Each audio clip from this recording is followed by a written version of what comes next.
Yun.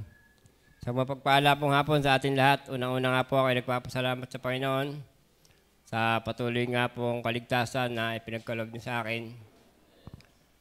At patuloy ko nga po ipinagpapasalamat yung naging buhay ko nung nandun nga po sa Maptan Building na sana nga po ay yung mga binigyan ko ng tracts at saka pagbahagi nga po doon ng kanyang salita. Nawa po ay hindi ko pa muli napapalo up. Sana nga po ay may kilusin doon ang Diyos. At dalayan ko po na patuloy nga pong magampanan ang kanyang pinag-uutos nga po. At ganun din nga po ako ay nagpapasalamat sa unang-una nga po sa Panginoon sa kahapon sa nangyaring laban po ng Dagatan at Pag-asa.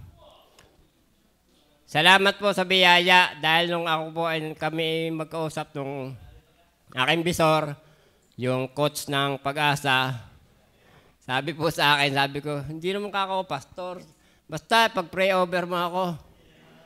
Yun nga po, at ang naging kwampo niya sa akin, Kuya Rani, talagang ipanalangin mo ako. Sabi ko, bakit ka boss?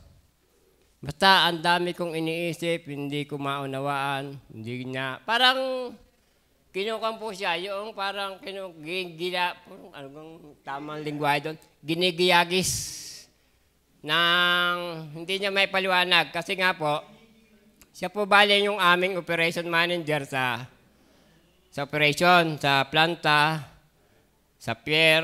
Kung saan po nagsabay-sabay yung kanyang trabaho regard sa company.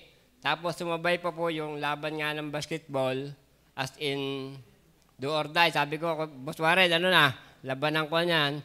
Tapos po last Friday ng gabi, may laro din siya ng basketball. Yun naman sa above 40. Hindi ko alam kung nanalo sila doon. Ang ipinagpapasalamat ko po doon, hindi ko alam na basta pinag-pray over ko po sa kanya, yung ipinalangin ko sa kanya, yung kanyang kuha niya yung kanyang puso. Yung kanyang pagkatao, parang kilusin siya ng Diyos na maging maayos siya. Yung parang hindi yung, ang isip niya po kasi, parang ligaw, kung biglang sabi, yung parang uhaw. Sabi ko, sige boss, di ganito. Madali sabi po, pinag-pray ko po siya sa Panginoon nung last Friday na umaga. Tapos po, isinama ko po lahat ng kanyang mga ginagampanan, as in pati yung kanyang pagiging coach sa team nga po ng Pag-asa. Hindi ko po alam na,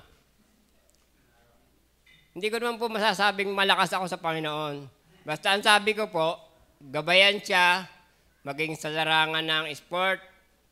Basta po ganon. At naging kabahagi nga po ako sa gawain ng kanilang barangay na yon. Sabi nga sa akin ni Mary Baby kanina, Kuya Rani, bakit po taga-dagatan kayo sa amin kayo nakasuporta? Sabi ko, hindi naman ining ako nakasuporta as in parehas kayong magagaling.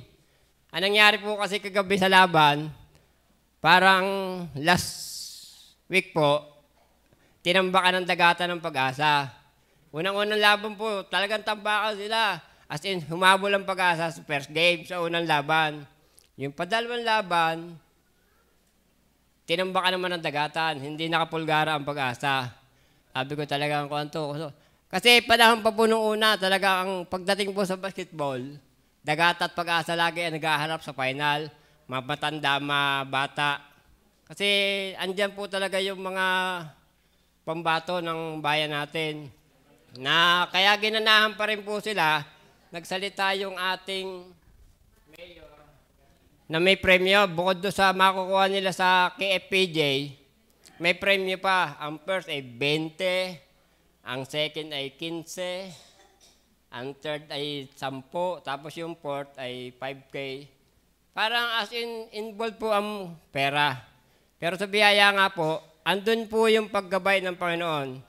Kasi di ba po, pagka mga kung talagang basketball player, hindi maiwasan yung kakagulo, Pero ang pinagpapasalamat ko po, parang kumilit po sa kanila ang Panginoon. At biyaya po na naging kabahagi nga po ako doon sa hindi ko po sinabing ako ay magaling manalangin, hindi ko sinabing ako ay mahusay. Basta po ang akin lang, yung pagkilos po ng Banal na Espiritu ay sumama sa kanila. At ang ipinagpapasalamat ko nga po ay naging dahilan o naging kabahagi nga po ako sa kanilang larangan ng sport na yon. At ipinagpapasalamat ko rin nga po, muli ay nakasama ko ang aking engineer ngayong hapong ito at maghapong ito pagsamba. At pinagpapasalamat ko po na patuloy siyang iniingatan doon sa kanyang trabaho. Maging sa aking asawa kanina na ngayon ay nawala na. May pagbati pa ng Happy Father's Day, hindi naman nabuo. Ayun po, at salamat po sa Panginoon at magandang hapon po sa atin lahat.